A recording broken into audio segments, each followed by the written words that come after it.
सभी को प्रणाम, अनंत अनंत आभार। आज के स्वाध्याय में आप सभी का हृदय से स्वागत है। परम पूज्य गुरुदेव, परम वंदनीय माता जी, माँ आनंदमयी का भावपूर्ण आवाहन करते हुए आज का स्वाध्याय आरंभ करते हैं। डे 25, शीर्षक है 4 प्रश्न। एक था राजा, राजा तो राजा, वह तो था महाराजा। एक दिन राजा अपने सिंहासन पर बैठा, उसके सामने उसके मंत्री, वजीर, नज़ीर, सभासद सब बैठे थे। अचानक राजा ने मंत्री को बुलाकर कहा, मंत्री, मेरे मन में 4 प्रश्न उठे हैं, मुझे उनके जवाब चाहिए। किसी से पूछने पर जवाब मिल सकता है, तुम बता सकते हो। कल सारी रात सोचकर भी मुझे उसका जवाब नहीं मिला, मुझे जवाब चाहिए ही। मंत्री तो राजा के सामने ही बैठा था। राजा की बात अभी पूरी नहीं हुई थी कि वह हाथ जोड़कर बोला, हुजूर, प्रश्नों का जवाब तो प्रश्न सुनकर ही दिया जा सकता है। हुजूर के प्रश्न क्या हैं, यह सुन सकता हूँ क्या? वह हाथ जोड़कर प्रार्थना करा कि आप हमें अपने प्रश्न तो बताएं, तब तो हम जवाब देने का प्रयास करेंगे। मंत्री की बात पर राजा बोले, जरूर, अत्यंत सहज सरल प्रश्न है, पर उनका जवाब क्या है? सुनो, 4 प्रश्न हैं। सब तो भगवान भगवान करते हैं, पर भगवान रहते कहाँ हैं? वह क्या खाते हैं? वह कब हंसते हैं? और चौथा प्रश्न यह है कि वह करते क्या हैं? इन 4 प्रश्नों का जवाब मुझे चाहिए। जो व्यक्ति इन प्रश्नों का सही जवाब देगा, अगणित पुरस्कार दिए जाएंगे। राजा की बातों पर मंत्री मुंह फेरकर थोड़ा मुस्कुराए और सभासदों की ओर देखकर बोले, आप सबने तो महाराजा के प्रश्नों को सुना। समयोचित और राजयोग्य प्रश्न हैं। यह निस्संदेह है आप में से किसी को इनका जवाब मालूम है। जिनको जवाब आता है वह आगे आए और जवाब सुनाकर पुरस्कार का अधिकारी बने। सभासदगण भी राजा के प्रश्नों को सुनकर थोड़ा मुस्कुराए थे। अब मंत्री की बात सुनकर एक साथ बोल उठे, सरल, अति सरल, पर हाँ, राजोचित प्रश्न तो हैं ही। इतना कहकर प्रायः सभी एक स्वर से कहने लगे, देखिए, सब कोई जानता है भगवान स्वर्ग के रहने वाले हैं। वह भक्तों की दी हुई दही, दूध, मिठाई आदि उत्तम वस्तुओं का भोग लगाते हैं। वह कब हंसते हैं? तो इसका जवाब यह है कि मनुष्य जैसे आनंद के छड़ों में हंसता है, भगवान भी तभी हंसते हैं। और उनके काम की बात भी सभी जानते हैं। उनको तो सृष्टिकर्ता ही कहा जाता ही है। पेड़, पौधे, मनुष्य, जीव अर्थात सभी प्राणियों को बनाना ही उनका काम है। इसमें कहने की कौन सी बात है? इन बातों को सब इतनी सरपट गति से बोले मानो जिनकी बात पहले खत्म हो वही पुरस्कार का अधिकारी बनेगा। ऐसा लग रहा था जैसे सबको मौका मिल गया है और फटाफट सभी उत्तर देने लगे ताकि पुरस्कार हमें मिल जाए, क्योंकि सबको लग रहा था कि यह तो बहुत ही सरल है और जवाब भी हमारा सही होगा। आगे मंत्री जी ने उनकी बातों को राजा से कहा। राजा जवाब सुनकर खुश हुए, ऐसा नहीं लगा। उन्होंने कहा, देखिए, यदि कहते हैं भगवान स्वर्ग में रहते हैं तो स्वर्ग कहाँ है? और यदि स्वर्ग नाम से कुछ है और वे वहाँ रहते हैं तो उसका क्या प्रमाण है? उसके आगे के भी प्रश्न हैं। यह सरल प्रश्न नहीं था, पर सभी वे समझ रहे थे। वे दूध, दही, मिठाई खाते हैं, यह बात भी विश्वास लायक नहीं है। कारण मैंने देखा है, पूजा के समय उनके सामने जब उक्त वस्तुएं रखी जाती हैं, वह उसी तरह ही पड़ी रहती हैं। खाने की बात तो दूर रही, वह तो उसे स्पर्श भी नहीं करते। ऐसा लगता है आप लोगों ने उनको हंसते हुए देखा है क्या? मनुष्य की भांति वह कदापि सुख दुख में विचलित नहीं हो सकते, कारण वे भगवान हैं। वे ही सब सृष्टि कर रहे हैं। यह भी ठीक नहीं है, क्योंकि सृष्टिकर्ता तो ब्रह्मा है।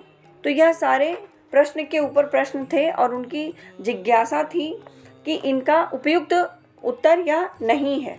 सभासदों ने देखा उनका पुरस्कार तो हाथों से निकल रहा है। उन्होंने कुछ देर तक राजा के साथ तर्क किया, पर महाराजा बिना प्रमाण के कुछ भी मानने को राजी नहीं हुए। सभासदगण परास्त होकर निराश होकर चले गए। मंत्री बोले, अब क्या उपाय है? अब क्या किया जाए? इधर राजा ने मंत्री से कहा, मंत्री, मेरे प्रश्नों के जवाब की व्यवस्था भाई करो, आपको करनी है।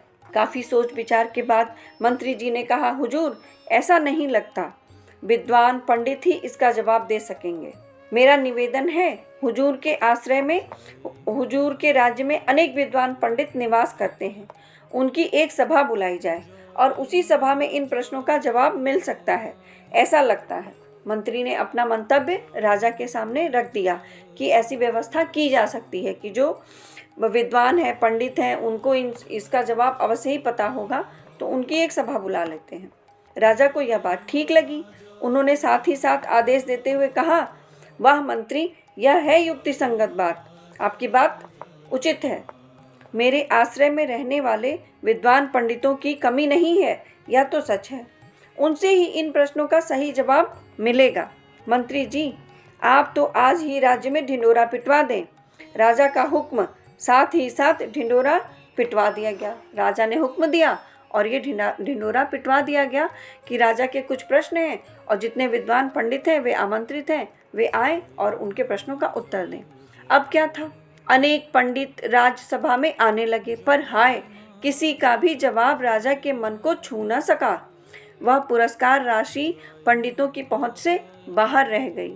सभी को तो वह पुरस्कार राशि दिख रही थी, ऐसा ही कुछ था, लेकिन किसी को न प्राप्त हुई। दिन जाने लगे, पंडितों का आना जाना अविराम गति से चल रहा था।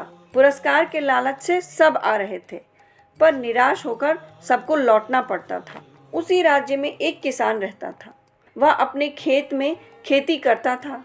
वह रोज देखता था, राजमहल में रोज अनेक लोग आते हैं और जाते हैं। वह समझता नहीं था कि यह बात क्या है। उसे नहीं पता थी कि यह बात क्या है, कि क्यों लोग प्रतिदिन आ रहे हैं, जा रहे हैं और आते ही जा रहे हैं। कुछ दिन ऐसा देखकर उसने खेत के किनारे से निकलते हुए एक व्यक्ति से पूछा, कहिए तो, राजमहल में कौन सा उत्सव है? रोज इतने लोगों का आना जाना, कोई सत्संग आदि चल रहा है क्या? किसान को सत्संग में बड़ी रुचि थी। अवसर मिलते ही वह सत्संग करता रहता था। इसी रुचि के कारण उसने पूछा कि कोई यदि सत्संग चल रहा है तो मैं भी उसमें भाग ले सकता हूँ। उस व्यक्ति ने कहा, किसान भाई, तुमने सुना नहीं, राजा के 4 प्रश्न हैं। जो इन 4 प्रश्नों का उत्तर दे सकेगा उसको अगणित पुरस्कार राशि प्राप्त होगी। इसलिए राजमहल में पंडितों का इतना आना जाना चल रहा है। किसान का कौतूहल बढ़ा। उसकी जिज्ञासा और बढ़ी। उसने जानना चाहा, सुनाइए तो, वे प्रश्न क्या हैं? उक्त व्यक्ति ने विस्तार से कहा, यह प्रश्न है, भगवान कहाँ रहते हैं, कब हंसते हैं, क्या खाते हैं और वे क्या करते हैं? प्रश्नों को सुनकर किसान का चेहरा जगमगा उठा। किसान सत्संगी था, यह तो पहले ही कहा जा चुका है। यह तो पहले ही बताया था कि हाँ, किसान सत्संग करता था। उसने अनेकों सत्संग में योगदान किया था। साधु महात्माओं से इन सब प्रश्नों का जवाब वह अनेकों बार सुन चुका है, उसको सब मालूम है। उसने उस व्यक्ति की बात को सुनकर कहा, अरे ऐसी बात है, इसलिए इतने दिनों से इतने लोगों का आना जाना चल रहा है। यह सब तो अति साधारण बात है। किसान की बात सुनकर वह आदमी एक कदम भी आगे नहीं बढ़ा। वह वापस राजमहल लौटा। मंत्री को उसने किसान के साथ हुई सब बातों का ब्यौरा बता दिया। मंत्री जी तो प्रायः पागल जैसे हो गए थे। वे परेशान होकर प्रायः सोचा करते थे, राजा का यह पागलपन और कितने दिन चलेगा। दिन न रात लोगों का यह आना जाना अब तो और संभालना मुश्किल लग रहा है। इसलिए किसान की बात सुनकर सोचा, किसान को भी देख लेते हैं, कदाचित राजा के पागलपन का एक किनारा मिल सके। शायद भगवान की यही मंशा हो कि किसान के माध्यम से वो बताना चाहते हो। ऐसा मंत्री को लग रहा था कि कुछ तो समाधान निकले। दूसरे दिन मंत्री के बुलावे पर किसान आ गया। मंत्री ने किसान के बारे में राजा को अवगत कराया। किसान को राजा के सामने पेश करते ही राजा बोल उठे, मेरे प्रश्नों का जवाब दे सकोगे? राज दरबार में उपस्थित होने पर किसान को डर सा लग रहा था, पर राजा के प्रश्नों का जवाब तो उसे मालूम ही था। उसने साहस बटोरते हुए कहा, जी, नहीं दे सकने की कौन सी बात है। पहली बार वह किसान राज दरबार में आया था। इस माहौल में वो कभी आया नहीं था, इसलिए थोड़ा उसे भय लग रहा था। वह सकुचा रहा था, परंतु उसे प्रश्नों के जवाब पता थे। राजा बोले, तो सुन लो मेरे 4 प्रश्न। भगवान कहाँ रहते हैं? वह क्या खाते हैं? वह कब हंसते हैं? और वह क्या करते हैं? राजा के प्रश्नों को सुनकर किसान ने थोड़ा सोचा, बाद में बोला, हुजूर, मैं आपके सभी प्रश्नों का जवाब दूंगा, पर उससे पहले मेरी एक बात है। राजा ने कहा, ठीक, तुम्हारा क्या कहना है, कहो। किसान बोला, हुजूर, मैं जब तक दरबार में रहूंगा तब तक मैं जैसा कहूँगा आपको वह मानना पड़ेगा। ऐसा होने पर ही आपके सभी प्रश्नों का जवाब देना मेरे लिए संभव हो सकेगा। राजा की स्वीकृति होने पर किसान ने कहना शुरू किया। वह बोला, आपका पहला प्रश्न है भगवान कहाँ रहते हैं? यही तो। भगवान कहाँ नहीं हैं? वह उत्तर देना प्रारंभ किया। भगवान कहाँ नहीं हैं? वह सर्वत्र विराजित हैं। क्या शास्त्रों में इसके प्रमाण नहीं मिले? शास्त्र में है, ईशावास्यमिदं सर्वम। आप तो शास्त्रज्ञ पंडित हैं, यह तो हमारा शास्त्र है। उपनिषद की प्रथम बात है, जो यह नहीं जानता है वह तो मूर्ख है। आप तो इस बात को जानते हैं, भगवान सर्वत्र हैं, यह उसी का प्रमाण है। राजा को यह मानना ही पड़ा, क्योंकि उसने अपनी बात को इतने आत्मविश्वास से पहले तो रखा, फिर उसका प्रमाण भी बताया कि यह उपनिषद में भी बताया गया है। उसने उसके श्लोक भी बताए और उसके ऊपर से विश्वास के साथ यह भी कहा कि आपने तो शास्त्र पढ़ा ही है, तो आपको तो पता ही है यह बात। तो राजा इस बारे में कुछ न बोल सके कि हाँ, यह बात तो उचित है, शास्त्रों में ऐसा आया है कि भगवान सर्वत्र हैं।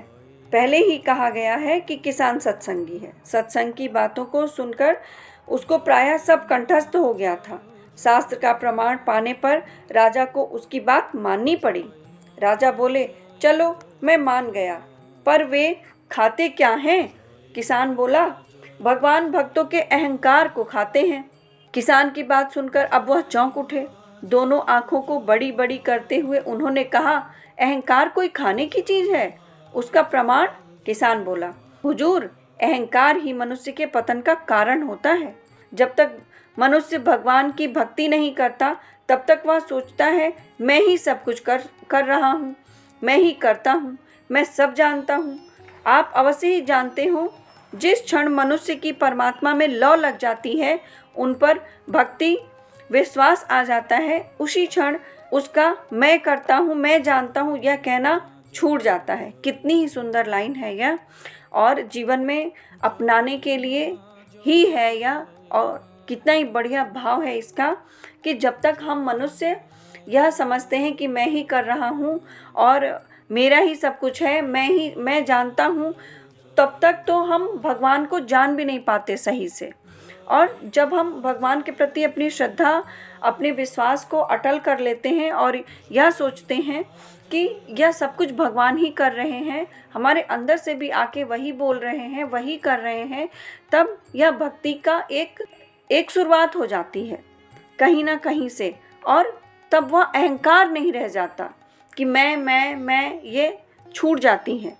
तो यह हमें अपने जीवन में अवश्य ही अपनाना चाहिए। यह कहना छूट जाता है। वह कहता है भगवान की इच्छा से ही सब होता है। बताइए हुजूर, यह बात क्या सत्य नहीं है? राजा अस्वीकार नहीं कर सके। उसने कई प्रमाण दिए कि इस संसार में कैसे कैसे भक्त आए हैं, उन्होंने भगवान को कैसे अपने हृदय में रखा है, और उन्होंने कहा ज्ञानी पुरुष तो ऐसा ही कहते हैं। फिर किसान बोलता है, यह साधु महात्मा ही तो भगवान के भक्त होते हैं, वह इस बात को समझते हैं तभी तो विश्वास रखते हैं।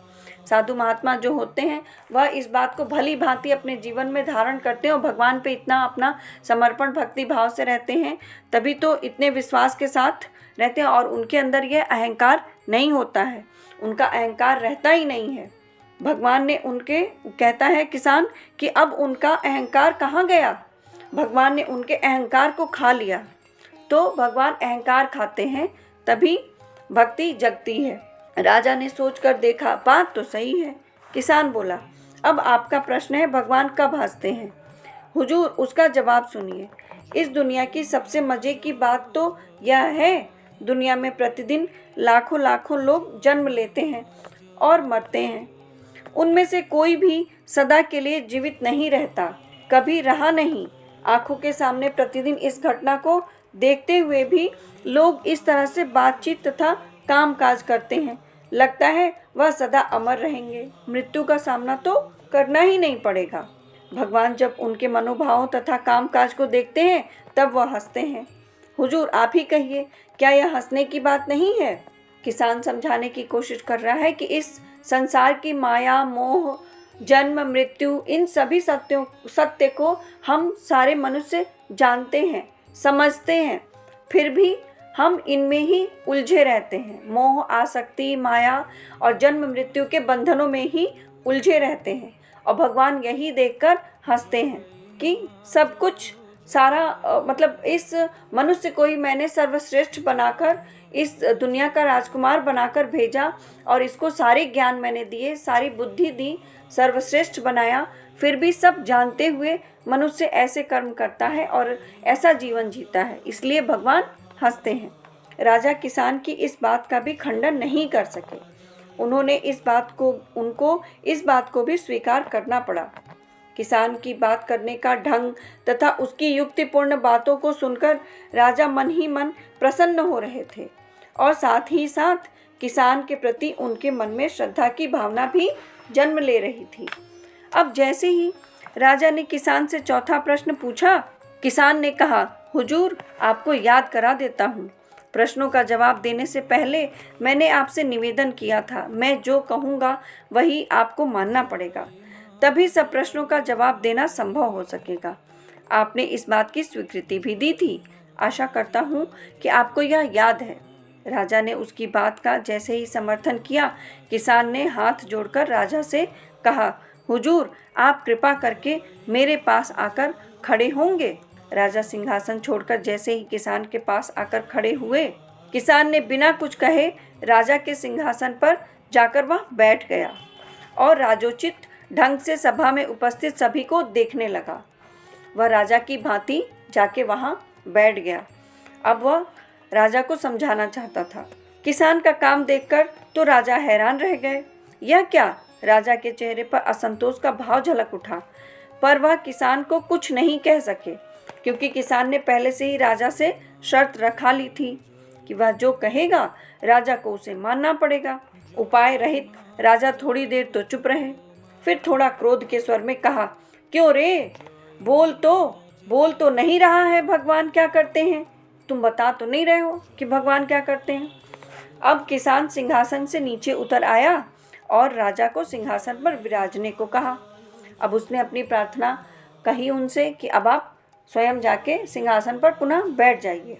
अब मैं आपको बताना चाहता हूँ, और खुद नीचे आकर हाथ जोड़कर खड़ा हो गया।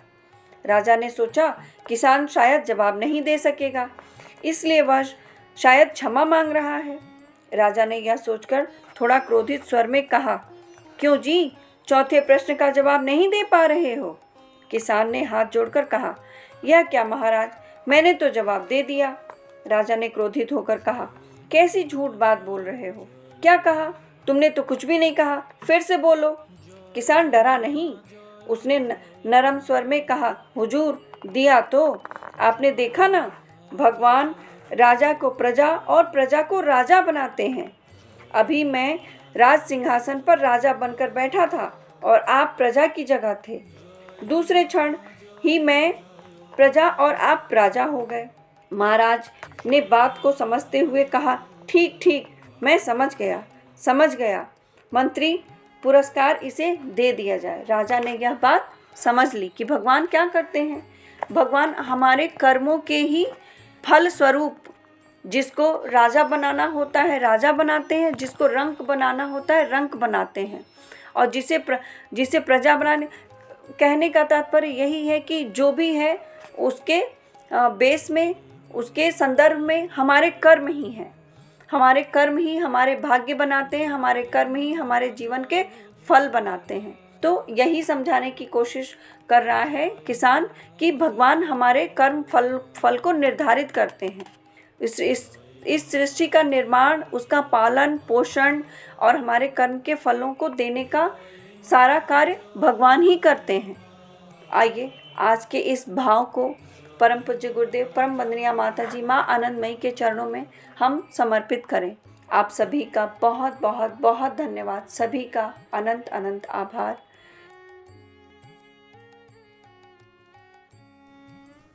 हमारे YouTube चैनल को सब्सक्राइब कीजिए और बेल आइकन पर क्लिक कीजिए ताकि आने वाली सभी वीडियो की नोटिफिकेशन आपको मिलती रहे। आप सभी को बहुत बहुत थैंक यू।